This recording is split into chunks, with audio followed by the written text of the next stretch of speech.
കർഷക മഹാപഞ്ചായത്തിൽ പങ്കെടുക്കുന്ന പ്രിയമുള്ള സഹോദരി സഹോദരന്മാരെ, വ്യാപാരികൾക്ക് കർഷകരുടെ യോഗത്തിൽ എന്താണ് കാര്യം എന്ന് ചോദിച്ചാൽ അതിനകത്ത് കുറച്ച് കാര്യങ്ങളുണ്ട് എന്നുള്ളത് കൊണ്ടാണ് വളരെ ചുരുങ്ങിയ സമയം കൊണ്ട് ചില കാര്യങ്ങൾ അവതരിപ്പിക്കാം എന്ന് മാത്രം വിചാരിക്കുന്നു.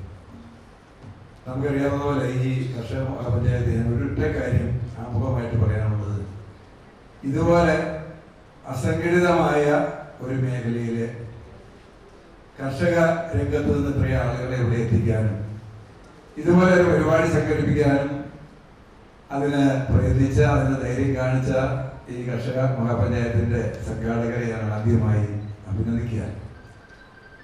ഒത്തൊരുമയോടെ നിൽക്കാൻ കഴിഞ്ഞാൽ ഒരുപാട് കാര്യങ്ങൾ ചെയ്യാൻ കഴിയും. പക്ഷേ ഒത്തൊരുമ ഉണ്ടാക്കാൻ അല്ലെങ്കിൽ അങ്ങനെ ഒരു സംഘടനയായി പ്രവർത്തിക്കാൻ കഴിയാത്ത ഒരു വിഭാഗം വിവിധ രാഷ്ട്രീയ പ്രസ്ഥാനങ്ങളിലും സമുദായ സംഘടനകളിലും എല്ലാം സജീവമാണെങ്കിലും തങ്ങളുടെ ഉപജീവന മാർഗമായ കർഷകരുടെ ആ രംഗത്തിന് വേണ്ടി സംഘടിക്കാൻ തയ്യാറില്ലാത്ത ഒരു വിഭാഗത്തെ നമുക്കിങ്ങനെ ഏകോപിക്കാൻ കഴിഞ്ഞു എന്നുള്ളത് വലിയ വിജയമാണ്. ഒരു കാര്യം കൂടി ഉള്ളത്, ഇതിനൊരു പേരിട്ടുകൊണ്ട് നമുക്ക് യോജിക്കാവുന്ന മേഖലകളിലെല്ലാം യോജിക്കാൻ കഴിയുന്ന കാര്യങ്ങൾ ചർച്ച ചെയ്ത് തീരുമാനമെടുത്ത് ഒരു മഹാപ്രസ്ഥാനമാക്കി ഇതിനെ വളർത്തിയെടുക്കാൻ കഴിഞ്ഞാൽ തീർച്ചയായും കേരളത്തിൽ വൻ മാറ്റങ്ങൾ ഉണ്ടാക്കാൻ കഴിയും. അതിന് തുടക്കം കുറിക്കാൻ ഈ മഹാപഞ്ചായത്ത് കഴിയട്ടെ എന്ന് ആശംസിച്ചുകൊണ്ട് ഞാൻ വളരെ ചുരുങ്ങിയ വാക്കുകളിൽ വ്യാപാര മേഖലയുടെ പ്രതിസന്ധി അല്ലെങ്കിൽ അതിൻ്റെ സാധ്യതകളും പ്രതിസന്ധികളും സംബന്ധിച്ചൊന്ന് പറയാം എന്ന് വിചാരിക്കുകയാണ്. വ്യാപാര മേഖല എന്ന് പറയുന്നത് കേരളത്തിൽ ആർക്കും വ്യാപാരിയാകാൻ കഴിയുന്ന സാഹചര്യമുള്ള ഒരു സംസ്ഥാനമാണ് കേരളം. ഒരു തൊഴിലാളിക്കോ ഒരു കർഷകനോ അതുപോലെ ആ ഉദ്യോഗസ്ഥരോ ആർക്ക് വേണമെങ്കിലും വ്യാപാരിയായി മാറാൻ കഴിയുന്ന ഇന്ത്യയിലെ ഒരു സംസ്ഥാനം കേരളമാണ്. ഈ കേരള സംസ്ഥാനത്ത് നിന്ന് ഏതാണ്ട് 10 ലക്ഷത്തിൽ താഴെ വ്യാപാരികളുണ്ടെന്നാണ് അറിയാൻ കഴിയുന്നത്. 10 ലക്ഷത്തിൽ താഴെ എന്ന് പറയുമ്പോൾ ഈ കേരളം ഒരൊറ്റ സിറ്റിയായി, കേരളത്തിലെ ലോകത്തിലെ ഏറ്റവും വലിയ സിറ്റി കേരളമാണ്. അത് കേരളം ഒരൊറ്റ സിറ്റിയായി മാറിക്കൊണ്ടിരിക്കുന്നു എന്നാണ് ലോക രംഗത്ത് ഇന്ന് അറിയപ്പെട്ടുകൊണ്ടിരിക്കുന്നത്. അങ്ങനെ 10 ലക്ഷം വ്യാപാരികൾ ഉണ്ടെങ്കിലും അതിൽ കൂടി വന്നാൽ 1 ലക്ഷം വ്യാപാരികൾ കഴിഞ്ഞാലുള്ള ബാക്കിയുള്ള ആളുകൾ നമ്മുടെ സംസ്ഥാനത്തെ ഏതൊരു തൊഴിലാളികളെക്കാൾ താഴെ ജീവിത നിലവാരമുള്ള ഒരു വിഭാഗം ആളുകൾ മാത്രമാണ്. വ്യാപാരി എന്ന പേരിട്ടുകൊണ്ട് നല്ല ഷർട്ടും മുണ്ടും എല്ലാം ഉള്ള അല്ലെങ്കിൽ അങ്ങനെ പണമുണ്ട് എന്ന് ഭാവിക്കുന്ന ഒരു വിഭാഗം ആളുകളാണ് ബാക്കിയുള്ള 9 ലക്ഷം ആളുകളും. അവരിന്ന് കഴിഞ്ഞുകൂടുന്നത് തീർച്ചയായും കേരള സമൂഹത്തിന്റെ സമ്പദ് വ്യവസ്ഥയിൽ പ്രധാന പങ്ക് വഹിക്കുന്ന കാർഷിക മേഖലയെ ആശ്രയിച്ചുകൊണ്ട് തന്നെയാണ്. അതാണ് ഇവിടെ വ്യാപാര മേഖലയുടെ പ്രതിസന്ധി എങ്ങനെയാണ് നമ്മുടെ സമൂഹത്തെ ബാധിക്കുന്നത് എന്ന് അറിയാനുള്ള പ്രസക്തി അത് തന്നെയാണ്.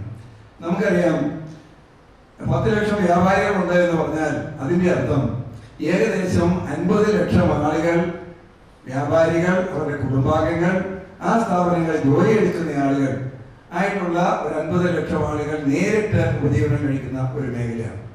അതോടൊപ്പം മറ്റൊരു കാര്യം, ഈ വ്യാപാര മേഖലയുമായി ബന്ധപ്പെട്ട് നമ്മുടെ കുടുംബങ്ങളിലെ ആരെങ്കിലുമൊക്കെ മറ്റ് അനുബന്ധ വ്യാപാര വ്യവസായ അല്ലെങ്കിൽ തൊഴിൽ മേഖലകളിൽ കൂടി ഉപജീവനം കഴിക്കുന്നുണ്ട്. അങ്ങനെ വലിയൊരു വിഭാഗം ജനത്തെ തീറ്റിപ്പോറ്റുന്ന ഒരു വിഭാഗമാണ് വ്യാപാര വ്യവസായ മേഖല എന്ന് കേരളത്തിൽ നമുക്ക് പറയാൻ കഴിയും.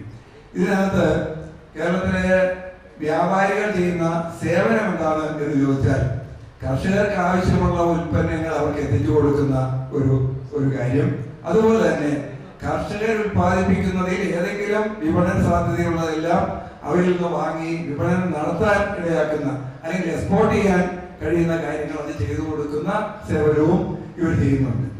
നമുക്കറിയാം, നമ്മുടെ വ്യാപാര മേഖല എന്ന് പറയുന്നത് സമൂഹത്തിന്റെ ഏറ്റവും പ്രധാനപ്പെട്ട ഒരു ഭാഗമായതുകൊണ്ട് തന്നെയാണ് കേരളത്തിൽ ഏത് കലാമിറ്റി ഉണ്ടായാലും എവിടെയെല്ലാം ദുരന്തങ്ങൾ സംഭവിച്ചാലും ഈ ചെറുകിട വ്യാപാര മേഖലയിലെ ആളുകൾ ആദ്യമായി ക്യാമ്പ് സംഘടിപ്പിക്കാൻ, സാമ്പത്തിക സഹായം കൊടുക്കാൻ, അവർക്ക് കടമായി ഭക്ഷ്യധാന്യങ്ങൾ അടക്കമുള്ളവ കൊടുത്തുകൊണ്ട് നമ്മുടെ സമൂഹത്തെ നിലനിർത്തുന്നതിലും പ്രധാന പങ്ക് വഹിക്കുന്നുണ്ട്. ചുരുക്കം ചില വ്യാപാരികളെങ്കിലും വലിയ ചൂഷണം നടത്തുന്നു, കർഷകരെ ചൂഷണം ചെയ്യുന്നു എന്നൊക്കെയുള്ള പേര് ദോഷം നിലനിൽക്കുമ്പോൾ പോലും ഭൂരിപക്ഷം വ്യാപാരികളും ഈ കർഷക സമൂഹത്തെ സഹായിച്ചുകൊണ്ടും പരസ്പര സഹായത്തിലൂന്നിയ പ്രവർത്തനങ്ങളിൽ നിന്ന് നിലനിന്നുകൊണ്ടുമാണ് മുമ്പോട്ട് പോയിക്കൊണ്ടിരിക്കുന്നത്. പക്ഷേ 100 കൂട്ടം നിയമങ്ങളും നൂലാമാലകളും ഇന്ന് വ്യാപാരികളെയും കർഷക സാമാന്യത്തെ പോലെ തന്നെ വേട്ടയാടുന്നുണ്ട്.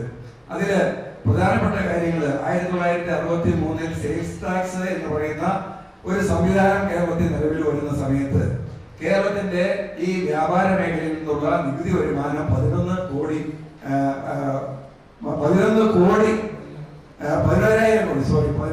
കോടി മാത്രമായിരുന്നെങ്കിൽ ഇന്ന് 50,000 കോടിയോളം രൂപ GST ഇനത്തിൽ ഈ വ്യാപാര മേഖലയിൽ നിന്ന് സമ്പാദിക്കുന്നു. അന്ന് വ്യാപാര സ്ഥാപനങ്ങളിൽ കർഷകരെ മാത്രമല്ല കേരളത്തിലെ മുഴുവൻ പൊതുജനങ്ങളെയും ഏറ്റവും പ്രതികൂലമായി ഇന്ന് ബാധിച്ചുകൊണ്ടിരിക്കുന്ന ഒരു പ്രധാനപ്പെട്ട കാര്യം കേരളത്തിൽ നടക്കുന്ന ഉദ്യോഗസ്ഥ ഭരണം തന്നെയാണ്. ഉദ്യോഗസ്ഥന്മാരാണ് ഇന്ന് നമ്മൾ ജനാധിപത്യമൊക്കെ പറയുമെങ്കിലും നമ്മുടെ കേരള സംസ്ഥാനം ഭരിച്ചുകൊണ്ടിരിക്കുന്നത് ഉദ്യോഗസ്ഥന്മാരുടെ ലോബിയും അല്ലെങ്കിൽ ഉദ്യോഗസ്ഥരുടെ 2-3 സംഘടനകളും ചേർന്നാണ് എന്ന് ഞാൻ പറഞ്ഞാൽ നിങ്ങൾ സൂക്ഷ്മമായി പരിശോധിച്ചാൽ മനസ്സിലാക്കാൻ കഴിയും. എല്ലാ വിഭാഗം ആളുകളെയും ചൂഷണം ചെയ്യാനുള്ള നിയമക്കുരുക്കുകൾ ഉണ്ടാക്കി വെച്ച് ആ നിയമക്കുരുക്കുകളിൽ കൂടി ജനങ്ങളെ ചൂഷണം ചെയ്ത് ശമ്പളത്തിന് പുറമെ കിമ്പളം സമ്പാദിക്കുന്ന ഒരു സംവിധാനം ഉണ്ടാക്കി വെക്കുന്ന രീതിയാണ് IAS മുതൽ ഇങ്ങോട്ട് താഴേക്കുള്ള ഉദ്യോഗസ്ഥ നടത്തിക്കൊണ്ടിരിക്കുന്നത്. അന്ന് വ്യാപാരികളെ ചൂഷണം ചെയ്യാൻ വേണ്ടി സെയിൽ ടാക്സിന്റെ പേരിൽ ക്യാഷ് കൗണ്ടറിൽ വന്നിരുന്ന് ആ വ്യാപാരിയെ അങ്ങ് മാറ്റി നിർത്തിയിട്ട് ക്യാഷ് മേശ കൈയടക്കി ഏതെങ്കിലും തുണ്ടുകൾ ഉണ്ടെങ്കിൽ അതെല്ലാം എടുത്ത് അവരെ പിഴിഞ്ഞുകൊണ്ട് സർക്കാരിനൊരു പൈസ കിട്ടില്ല. പക്ഷേ ഈ ഉദ്യോഗസ്ഥർ പണം ഉണ്ടാക്കുന്ന പരിപാടി അത് നടപ്പിലാക്കിയത് T. നസറുദ്ദീൻ എന്ന് പറയുന്ന ഒരു നേതാവ് കടയിൽ പരിശോധിക്കാൻ വരുന്ന ഈ ഉദ്യോഗസ്ഥനെ അടിക്കണം എന്ന് പറഞ്ഞുകൊണ്ട് ഒരു തീരുമാനം എടുത്തതിന്റെ ഫലമായി കാസർഗോഡ് മുതൽ തിരുവനന്തപുരം വരെയുള്ള ഉദ്യോഗസ്ഥന്മാരെ ഇതുപോലെ പരിശോധിക്കുന്നവരെ അടിച്ചുകൊണ്ടാണ് വ്യാപാര മേഖല ഒരു പരിധിവരെ സ്വതന്ത്രമായത്. ഇന്നിപ്പോ ഈ വ്യാപാര മേഖല അത്ര പ്രശ്നങ്ങളില്ല. കട പരിശോധന എന്ന് പറഞ്ഞ ഒരു കടയിൽ കയറാൻ ഉദ്യോഗസ്ഥൻ തയ്യാറാകുന്നില്ല. ഉദ്യോഗസ്ഥർ കയറി സാധനങ്ങൾ വാങ്ങിയാൽ പണം കൊടുത്ത് ഇന്ന് പുറത്തു പോകാൻ ഉള്ള സംവിധാനം നമ്മൾ ഏർപ്പാടാക്കിയിട്ടുണ്ട്. മുമ്പ് അതുണ്ടായിരുന്നില്ല. ഏത് സാധനവും അതിന്റെ പ്യൂൺ വരെ വന്നാൽ പണം കൊടുക്കാതെ വാങ്ങിച്ചുകൊണ്ട് പോകുമായിരുന്നു. അതായിരുന്നു സ്ഥിതി. ഇന്ന് കുറേയധികം നിയമ നൂലാമാലകൾ ഇന്നും നിലനിൽക്കുന്നു. അതായത് ലൈസൻസിങ് സമ്പ്രദായങ്ങൾ ഒരുപാട് നൂലാമാലകളുള്ളതാണ്. നിയമവിരുദ്ധമായ ഒരു ഉൽപ്പന്നം പോലും വിൽക്കപ്പെടാത്ത ഈ സ്ഥാപനങ്ങളിൽ എന്തൊക്കെ വിൽക്കണം, എന്തൊക്കെ വിൽക്കണ്ട, അതുപോലെ തന്നെ നിങ്ങൾ പറയുന്നതിനപ്പുറത്ത് എന്തെങ്കിലും വിൽക്കുന്നുണ്ടോ, കൂടുതൽ സമയം പ്രവർത്തിക്കുന്നുണ്ടോ, ഇതുപോലെ തുടങ്ങിയുള്ള 100 കാര്യങ്ങൾ നിയമപരമായി ചില നിബന്ധനകൾ ഏർപ്പെടുത്തിക്കൊണ്ട് ലൈസൻസ് കിട്ടാൻ പോലും വളരെ വലിയ ബുദ്ധിമുട്ടുണ്ടാക്കുന്ന സാഹചര്യമുണ്ട്. അത് മാത്രമല്ല, ചുമട്ടുതൊഴിലാളികളുടെ കാര്യം നിങ്ങൾക്കറിയാം. നമ്മുടെ സംസ്ഥാനത്ത് ഈ ഗവൺമെന്റ് ഇതിനു മുമ്പിരുന്ന ഗവൺമെന്റ് അധികാരത്തിൽ വന്നപ്പോൾ ആദ്യം പറഞ്ഞത് നോക്കുകൂലി നിർത്തലാക്കും എന്നാണ്. നോക്കുകൂലി എന്ന് പറയുന്ന ഒരു സംവിധാനമുണ്ട് എന്നുള്ള യാഥാർത്ഥ്യം ആ ഗവൺമെന്റ് അംഗീകരിച്ചത് കൊണ്ടാണ് നോക്കുകൂലി നിർത്തലാക്കും എന്ന് പറയേണ്ടി വന്നത്. ആ നിർത്തലാക്കുമെന്ന് പറഞ്ഞെങ്കിലും ട്രേഡ് യൂണിയനുകൾ എന്ന് പറയുന്നത് രാഷ്ട്രീയ പാർട്ടികൾ ഓരോ പ്രദേശത്ത് ഓരോ ടൗണിലും ഒരു ഗുണ്ടാ സംഘത്തെ നിലനിർത്തിയിരിക്കുന്നു എന്ന് പറയുന്നത് പോലെയാണ് ഇന്നും ആ ആളുകൾ നിലനിർത്തിയിട്ടുള്ളത്. അവരിന്ന് നോക്കുകൂലി വാങ്ങുന്നുണ്ട്. മെഷീനറി മാത്രം കയറ്റിറക്കാൻ ഉപയോഗിക്കാൻ കഴിയുന്ന അത്തരം മേഖലകളിൽ പോലും അത് ഇറക്കുകയും കയറ്റുകയും ചെയ്യണമെങ്കിൽ ഈ നോക്കുകൂലി കൊടുക്കേണ്ടി വരും. ഞങ്ങളുടെ സ്ഥലത്ത് ഒരു സ്ക്വയർ ഫീറ്റ് ഗ്ലാസിന് 19 രൂപ ഇറക്കുന്നതിന് കൂലി കൊടുക്കണമെന്ന് സർക്കാർ ഉദ്യോഗസ്ഥനായിട്ടുള്ള വെൽഫെയർ ബോർഡ് ചെയർമാൻ ഉത്തരവ് കൊടുത്ത സാഹചര്യം പോലും ഉണ്ടായിട്ടുണ്ട്. ഒരു സ്ക്വയർ ഫീറ്റ് ഗ്ലാസിന് എന്ത് തൂക്കം വരും, അത് ഇറക്കാൻ എത്ര ബുദ്ധിമുട്ട് വരും എന്ന് ആലോചിച്ച് നോക്കണം. ആ ഒരു സ്ക്വയർ ഫീറ്റിന് 19 രൂപ കൂലി കൊടുക്കാൻ നിർദ്ദേശിച്ച ഉദ്യോഗസ്ഥ സംവിധാനമാണ് ഇന്ന് കേരളത്തിലുള്ളത്. അപ്പോൾ ചുവട്ടുകൂലിയുടെ തൊഴിലാളികൾ അവരെ കയറ്റിറക്കുന്ന തടസ്സം നീക്കുന്നത്, സാധനങ്ങൾ വന്നാൽ സമയത്ത് ഇറക്കി കൊടുക്കാതിരിക്കുന്നത്, ഇപ്പോൾ 100 കൂട്ടം പ്രശ്നങ്ങൾ അവരുടെ പേരിലുണ്ട്. നമ്മൾ ചോദ്യം ചെയ്യാൻ ശ്രമിച്ചാൽ കയ്യാങ്കളിയിൽ എത്തിച്ചേരുന്ന സാഹചര്യം. അതുപോലെ തന്നെ മറ്റൊരു കാര്യമാണ് നമ്മുടെ ഈ പല മേഖലകളിൽ നിന്ന് നിർമ്മാണ മേഖല ഉദാഹരണം എടുത്താൽ നിർമ്മാണ മേഖല നിരോധിക്കപ്പെട്ടിരിക്കുകയാണ്. കഴിഞ്ഞ ഏതാണ്ട് 9 വർഷമായിട്ട് ഈ ഗവൺമെന്റ് അത് കഴിഞ്ഞ 2016 അധികാരത്തിൽ വന്നപ്പോൾ ആദ്യമായി 8 വില്ലേജിലെ നിർമ്മാണ നിരോധനം കൊണ്ടുവരികയും ഇപ്പോ ഇത് സംസ്ഥാനമായി കോടതി വിധിയുടെ പേരിലാണെന്ന് പറഞ്ഞുകൊണ്ട് എരുന്ന് വാങ്ങിയ കോടതി വിധിയുടെ പേരിൽ ഇങ്ങനെ വന്നിരിക്കുകയാണ്. അതുകൊണ്ട് എന്താ സംഭവിച്ച് നിർമ്മാണ മേഖല സംഭവിച്ചതുകൊണ്ട് വാണിജ്യാടിസ്ഥാനത്തിലുള്ള നിർമ്മാണ മേഖലയിൽ പണിയെടുത്തുകൊണ്ടിരുന്ന തൊഴിലാളികൾക്ക് പണിയില്ലാതായി. വ്യാപാര മേഖലയിൽ വലിയ പ്രത്യാഘാതം ഉണ്ടായി. വ്യാപാര മേഖലയിൽ പണിയെടുക്കുന്ന തൊഴിലാളികൾക്ക് പണിയില്ലാതെയായി.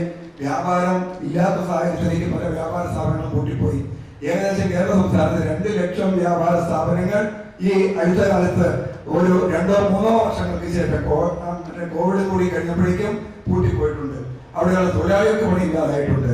വ്യാപാര മേഖലയിൽ ഉണ്ടാകുന്ന പ്രതിസന്ധി കാർഷിക മേഖലയിൽ ഉണ്ടാകുന്ന പ്രതിസന്ധി പോലെ തന്നെ ഗുരുതരമായി സമൂഹത്തെ അതുകൊണ്ട് ബാധിച്ചുകൊണ്ടിരിക്കുകയാണ്. ടൂറിസം മേഖലയിൽ ഇത് തന്നെയാണ് സ്ഥിതി.